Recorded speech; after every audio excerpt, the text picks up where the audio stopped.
शीर्षक आभा र आध्याको रमाइलो कुरा। एक दिउँसो आभा र आध्या खेल्दै थिए। आभाले एउटा पुरानो फोटो हेर्दै आध्यालाई भनिन्, आध्या, थाहा छ, एक दिन हाम्रो माइजू डोली चढेर आएकी थिइन्। दो आध्याले भनिन्, दिदीको शब्द दोहोर्याउँदै। हो, डोली चढेर आएकी थिइन्, आभा मुस्कुराए।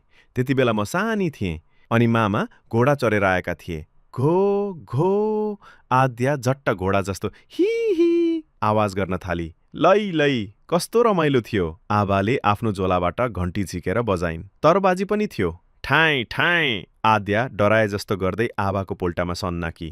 डराउनु पर्दैन है नानी, आभाले मायाले भनिन्। त्यो त नाच्ने कुरा हो, धमाका आउने, गाजे बाजा। बुबामाम, आध्याले अचानक भनिन्। हो, बुबामाम पनि आएका थिए, आभा चकित हुँदै भनी। तिमीले सम्झ्यौ त, उनी मुस्कान दिएर सुपुक्का मिठाई ल्याउनु भएको थियो। सुपुक्का, आध्या रमाउँदै ताली बजाउँदै भनिन्। त्यति बेला आभाले अगाडि भनिन्, पापाले भन्नुभयो हामीले सोली ल्यायौं। म त अलमलमा परे अनि आमाले भन्नुभयो सोली भनेको माइजू।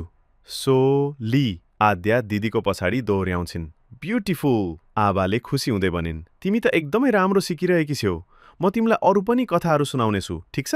ला आध्या गाउन थाल्छे। अनि दुवै बहिनी ओछ्यानमा पल्टिएर रमाइरहेका ती पुराना दिनहरू सम्झिँदै कल्पनाको डोली चढेर सपनाको संसारमा पुग्छन्।